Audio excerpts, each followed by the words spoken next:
voy a presentar a Marisela Ponce de León, mi gran compañera con mi otro sombrero, con quien he recorrido varias ciudades. Marisela, desde el BID en Washington, la verdad que tiene una mirada muy regional, está en contacto con todos los países, puede ver cómo van avanzando unos y otros. Tiene, la verdad, que un conocimiento y una capacidad de poder ver la foto general de todos nosotros, que bueno, da placer escucharla en sus presentaciones y poder hablar en un mano a mano con ella es siempre muy enriquecedor. Así que bueno, Marisela, arrancamos con tu presentación desde Washington. Muchas gracias, Nani. ¿Ahí me escuchan bien? Sí, perfecto. Perfecto. Bueno, simplemente la idea es compartir justamente estos desafíos con esta mirada que comentas, ¿no? Esta mirada un poco regional y de algunas de las buenas prácticas que no necesariamente que sean buenas todas por efectivas, sino como justamente lo que quiero analizar con ustedes aquí y presentarles es los retos que se han presentado, las oportunidades y cuáles son algunos de los resultados. A grandes rasgos, solo hacer un pequeño recordatorio de cómo este último decenio se ha insistido mucho en la necesidad y la importancia de reducir la exposición humana al transporte por la carretera, ¿cómo? Bueno, pues disminuyendo justamente estos vehículos de motor, reduciendo la necesidad de viajar al trabajo y rediseñando espacios públicos. Ahorita vimos algunos ejemplos y eso es lo que se ha insistido. Son algunas de las medidas que han sido más difíciles de implementar, pero digamos que la pandemia en muchas ciudades nos ha demostrado y ya lo mencionaba ahora Sebastián, algunas de estas medidas que quizás podrían parecer locas o complicadas en el mundo pre-pandemia, ahora están demostrando ser bastante efectivas. Siguiente, por favor. Entonces, ¿cómo a nivel mundial este enfoque del sistema seguro, y aquí estos es básicamente los temas a conversar, ¿no? ¿Cómo realmente la pandemia no solo nos ha afectado, pero realmente nos ha dado la oportunidad de probar algunas de estas iniciativas? Y bueno, ¿y cómo hacemos este contexto donde no olvidemos la gran pandemia y el gran tema que ha sido frecuentemente ignorado, que son las muertes y las lesiones por siniestros de tránsito? Como también los datos, ¿no? Tenemos que ver cómo los datos nos están sugiriendo si estamos yendo en la dirección correcta o no, y cómo podemos ir hacia una movilidad segura en un sistema menos congestionado y con medios de transporte más limpios y menos contaminantes al mismo tiempo. Pero bueno, de repente llegó el brote del coronavirus, siguiente de favor, y la movilidad entonces ha sido remodelada profundamente. Y aquí simplemente, y no es en afán de comparar ni mucho menos, simplemente en modo de contexto, ¿no? Al día de ayer, ¿no? 29 de junio, teníamos ya un total de 112,000 personas que han muerto debido al coronavirus en América Latina y el Caribe. Y cada año, más o menos, mueren alrededor de 109,000 personas, considerando que tenemos subregistros muy importantes. Y aquí es otro tema que quiero mencionar, ¿no? Cómo el coronavirus nos ha mostrado de la noche a la mañana que sí podemos tener datos muy rápidos y veraces u oportunos para tomar medidas adecuadas, y cómo en siniestros de tránsito todavía no hemos logrado necesariamente llegar a ese nivel, donde todavía sabemos que nuestros países tenemos un registro súper importante y que esta cifra, por muchos esfuerzos que se han hecho, y tenemos gente aquí presente también del Observatorio Iberoamericano de Seguridad Vial, se han hecho muchos movimientos, muchos esfuerzos para mejorar los datos y todavía no llegamos ahí. Entonces, esta es otra cosa que podemos aprender muy bien de la pandemia. Siguiente, de favor.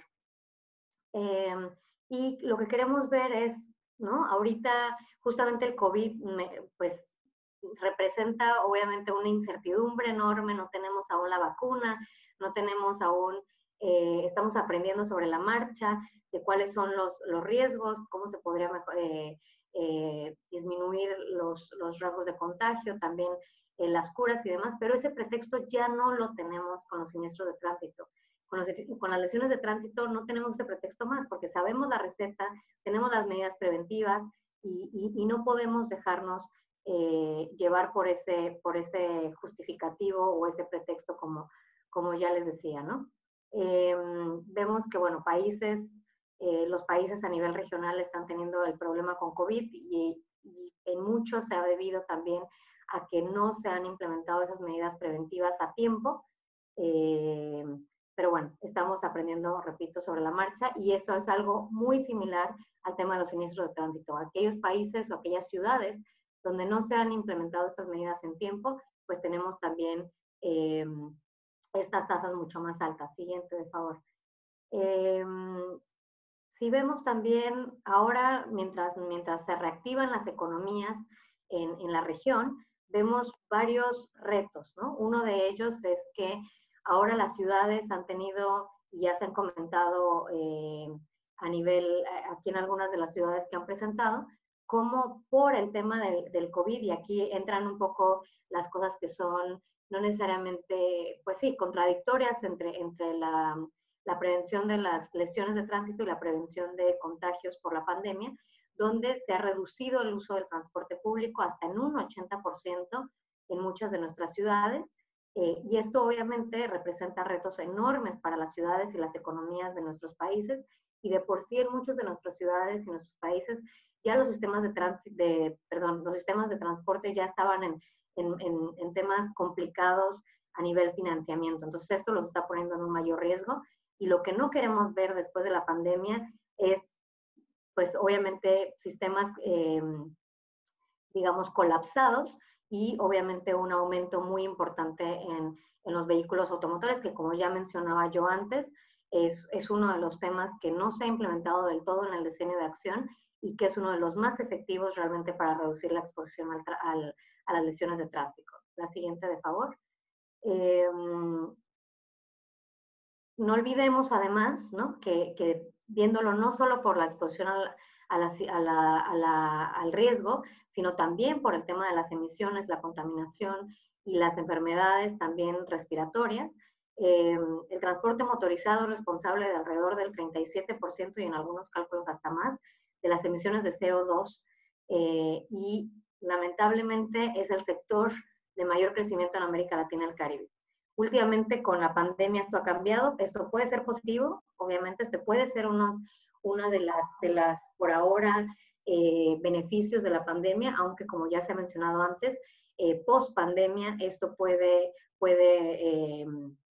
cambiar y de ahí lo importante es que ahora aprovechemos estos tiempos y aprovechemos este momento como una oportunidad para dirigir justamente la evolución de este transporte en la mejor dirección posible.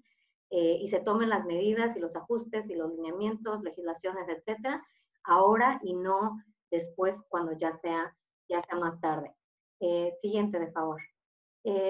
Afortunadamente, hemos visto que muchas de las ciudades del mundo han pasado, han cerrado carreteras a los vehículos automotores para permitir un entorno mucho más seguro tanto a bicicletas como a peatones. Ya hemos escuchado aquí a Bogotá, por ejemplo. También hay otras ciudades como Buenos Aires, y no me dejan mentir también gente que está, sabemos que tenemos autoridades de Argentina, y más de 120 ciudades alrededor del mundo han apostado por este entorno más seguro para los usuarios más vulnerables y está dando resultados positivos en muchas de estas. En muchas, como hemos visto, estos tienen otros retos con el tema de velocidad, y ahorita vamos a entrar con un poquito más de experiencias. Entrando, siguiente, de favor, con solo algunos ejemplos de la región, y me voy a enfocar solamente a las ciudades. En el caso de Brasil, ellos implementaron medidas ellos no implementaron medidas a nivel, no necesariamente a nivel nacional, sino más por subregiones. Donde había regiones más afectadas, ahí sí hubieron estos famosos lockdowns o restricciones tanto de pasajeros, de la movilidad en general, y en aquellas otras donde no había pocos contagios, como por ejemplo en su mayoría de estas en el sur, pues no necesariamente se redujo mucho la movilidad. Yendo al caso más particular de la ciudad de Sao Paulo, hubo una reducción de aproximadamente entre el 50 y hasta el 60%, y esto sí se redujo en las muertes por lesiones de tránsito en alrededor de un 31%. Sin embargo, esto no se vio reflejado en los siniestros que involucran a las motocicletas.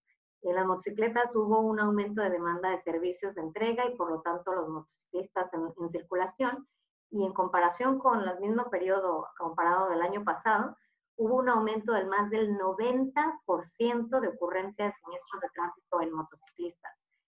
Aumentaron además las muertes en justamente motociclistas y bueno, esto llevó a Medidas de Sao Paulo a firmar acuerdos con compañías de entregas rápidas para aumentar la seguridad de los motociclistas. Se dieron cuenta que muchos de estos motociclistas eran inclusive independientes o informales y además no tenían ningún tipo de seguro y esto obviamente pues vio impactado la situación. También se usaron medidas alternativas como el uso de las bicicletas, sobre todo para viajes esenciales durante la cuarentena. Y bueno, se mantuvo el mantenimiento de bicicletas como reconociendo justamente la importancia de este sistema de transporte. En otro caso, rápidamente, Río de Janeiro también hubo una disminución del 40% del número de muertes por siniestro de tránsito comparado con el mismo periodo del año pasado. Y hubieron algunas iniciativas de micromovilidad que ofrecieron bicicletas tanto eléctricas como convencionales, sobre todo también para aquellos servidores públicos y servidores de medidas esenciales. Siguiente, por favor. En Ecuador se ha llevado a cabo apertura progresiva en algunos de los sectores productivos. Se suspendió el transporte de pasajeros urbano intra e interprovincial. Y en el caso de Quito, el servicio se encuentra disponible, por ejemplo, de manera gratuita para todos los trabajadores de estos servicios esenciales. Guayaquil, que como les decía, este sistema de semaforización que han llevado a cabo ya se encuentra en el proceso de reactivación con protocolos de desinfección tanto de unidades como el distanciamiento de pasajeros, también en Cuenca, con el tema de la operación del tranvía, el uso de mascarillas también es obligatorio, el distanciamiento y la medición de temperatura antes de ingresar tanto a las paradas como a las estaciones. Y aquellos usuarios con síntomas no han podido o no se les ha permitido el uso del servicio. También se ha implementado el tema de ciclovías, más de 25 kilómetros en 18 ejes transversales, y la desinfección de mercados y calles relevantes, así como las estaciones del tránsito municipal. Siguiente, por favor.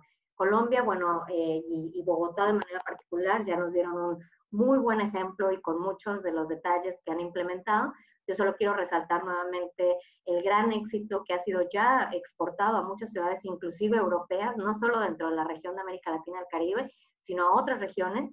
El tema de las ciclovías temporales es una de las medidas latinoamericanas exportadas a otras regiones. Ya nos mencionaban, más de 1 millón de ciclistas usando estas ciclovías temporales. Y bueno, alrededor de también 1 millón de viajes en bicicleta a diario. Y aquí lo único que quiero resaltar, además de lo que ya se ha mencionado, es la importancia de cómo estas ciclovías y estas bicisendas temporales han ayudado no solamente a la movilidad de las personas, pero además a mantener justamente vivo al Transmilenio, al BRT y al sistema de transporte público, ¿no? Que efectivamente, como ya mencionaban, pues ha tenido que estar por abajo del 35% de ocupación. Siguiente, por favor. En República Dominicana simplemente vemos también que han reabierto ya el transporte público a finales de mayo, después de casi 3 meses de cierre completo del sistema. Esto además ha tenido, bueno, algunas de las buenas medidas como el distanciamiento, la limpieza, que esto se multiplica en las diferentes ciudades y países de la región, pero han tenido algunos desafíos importantes. Muchos de estos han sido referentes a las horas pico, al nerviosismo y el respeto de estas distancias en vagones, tanto por los pasajeros sobre todo, pero además del transporte informal, donde como ven en esa imagen, los famosos vehículos conchos, pues obviamente no se respeta la ocupación máxima de vehículo, etcétera. Siguiente, por favor.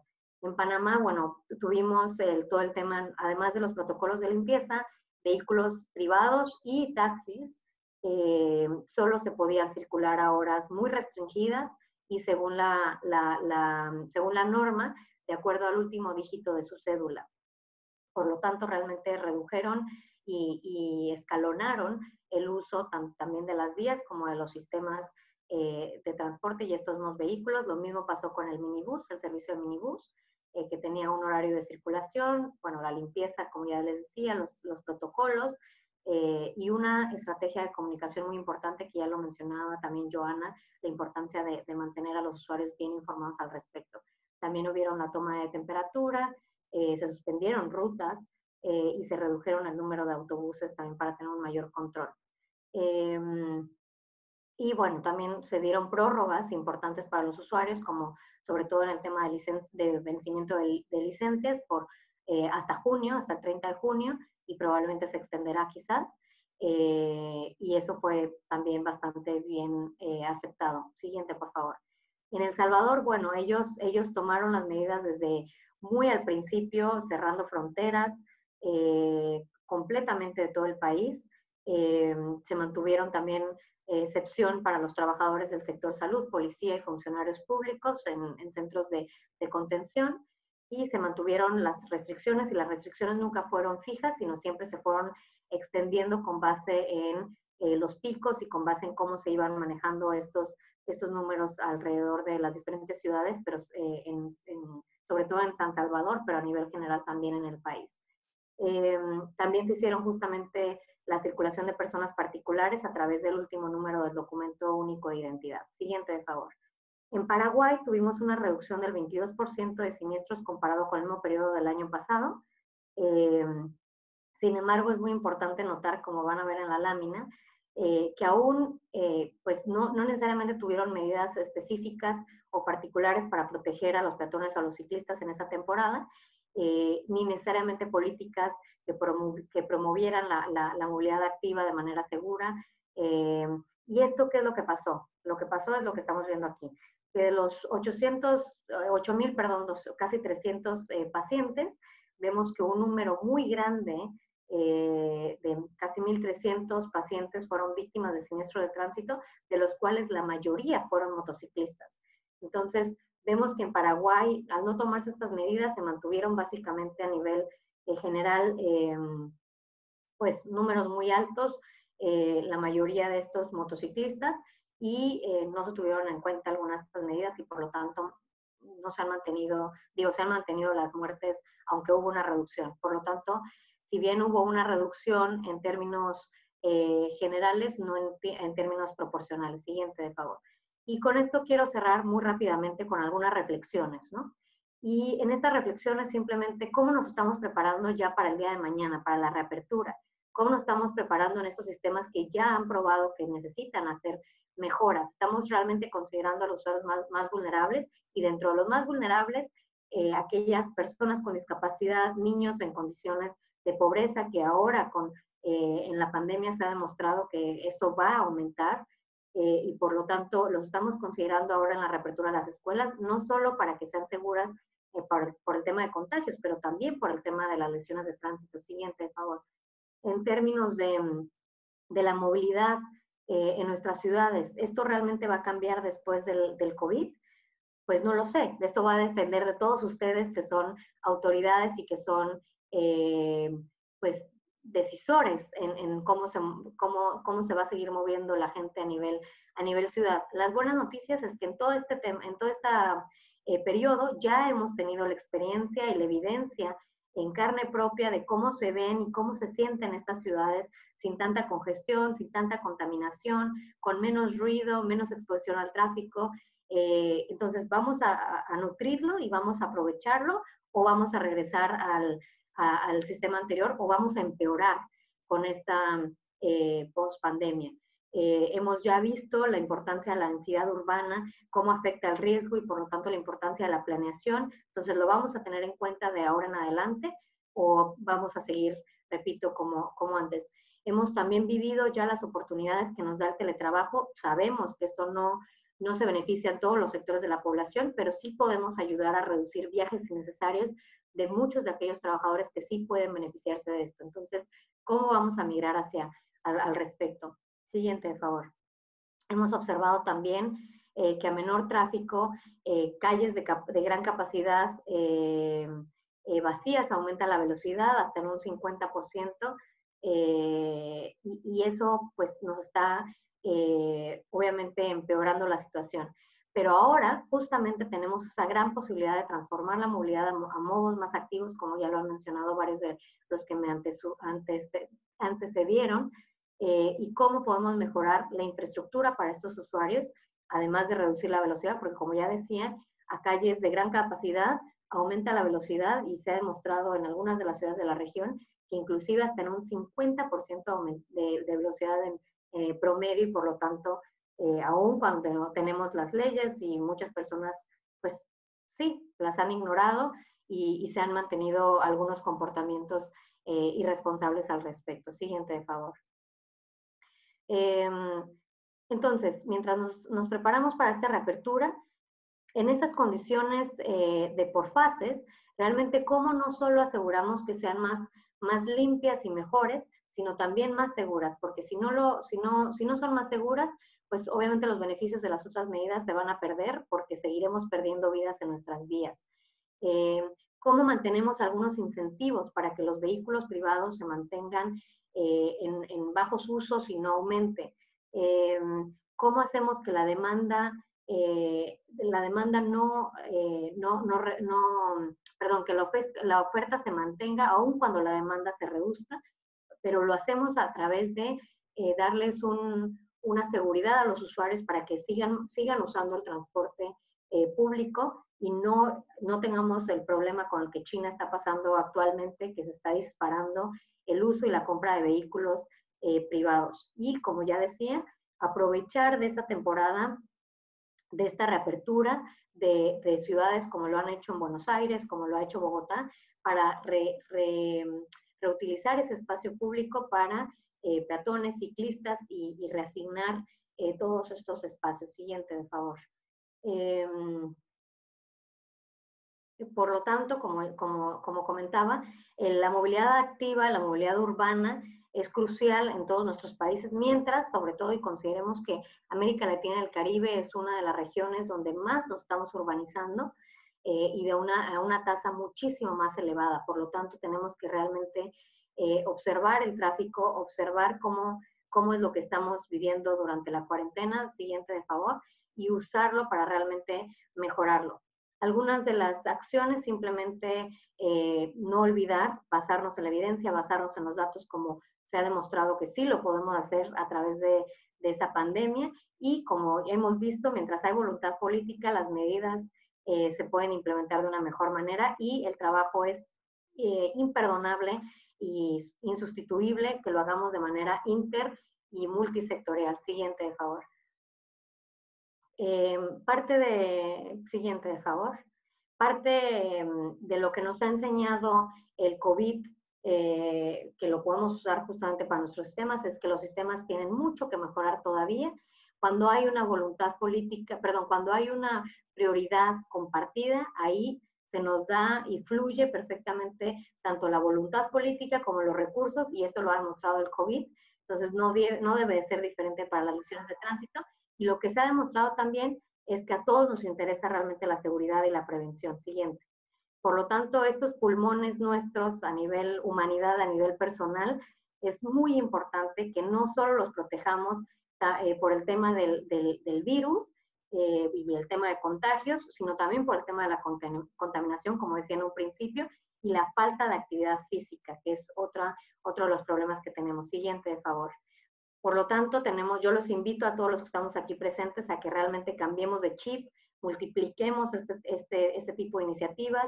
Ya han mostrado bastantes pros y contras, y como nos decía ahora Sebastián, tenemos justamente que usarlas, reajustarlas y mejorarlas. El costo político no siempre digamos que al principio puede ser abrumador, pero al final de cuentas, lo hemos visto, resulta positivo. Siguiente, por favor. Algunos efectos, los recursos y los servicios son gran demandados, sobre todo ahora el sistema de salud está en gran demanda por los diferentes temas, en particular la pandemia, y por eso es de gran importancia observar cómo estos dos grandes problemas de salud pública interactúan y se afectan mutuamente. Y bueno, la crisis nos ha probado, repito, contra cualquier duda que somos capaces de hacer las cosas, que de la noche a la mañana pudimos usar la tecnología, que de la noche a la mañana pudimos quedarnos en nuestras casas, muchos de nosotros, y por lo tanto tendremos que asimismo probar de la noche a la mañana que sí podemos vivir sin el vehículo motorizado privado. Tenemos que ser eficientes a la hora de reactivar nuestras economías, como lo estamos haciendo ahora. Aprendamos de los errores que esta crisis nos ha revelado. Valoricemos esta prevención de la que hemos estado aprendiendo. Siguiente, por favor. Que además ya lo sabemos que la prevención es mucho más efectiva, es económica y es una de las mejores prácticas de la salud pública. Cuando ya vemos el tema del tratamiento, siempre o muchas de las veces, por no decir siempre, pero la mayoría de las veces suele ser más tardado, suele gastar muchísimo más recursos, son medidas más costosas y pues en ocasiones son el resultado de medidas tardías. Por lo tanto, tenemos que aprender de eso. Y por último, solamente lo siguiente, por favor, algunos de los tips que no se nos deberían de olvidar es la importancia de aumentar nuestro conocimiento, de mantenernos al día de estas mejores prácticas, de las lecciones aprendidas, de adaptarlas de manera innovadora, adaptarlas al contexto de la realidad de nuestras ciudades y de nuestros países, pero siempre añadiendo esa pizca de creatividad e innovación, que es lo que hace la diferencia, y no olvidar, muy importante, y ya lo han mencionado algunos de los anteriores expositores, la importancia de monitorear nuestras acciones, de evaluar constantemente y monitorear los avances para cuando sea necesario ajustar y redireccionar. Siguiente, y con esto yo solamente quiero darles las gracias. Yo sé que mientras todos estemos con esta voluntad y estas ganas de hacer las cosas, vamos a lograr una movilidad segura para todos y todas. Así que muchísimas gracias a todos. Bueno, muchas gracias, Marisela, gracias por tu visión así tan regional. Indudablemente también estás haciendo como una mirada muy a largo plazo, hablando de las oportunidades que el COVID nos da, lo que tiene que ver con no solamente pensar en la movilidad, sino pensar también en la contaminación, en la salud de todos los ciudadanos y cómo todos estos cambios que vamos haciendo van a contribuir en varios factores. Así que bueno, gracias Marisela, y ahora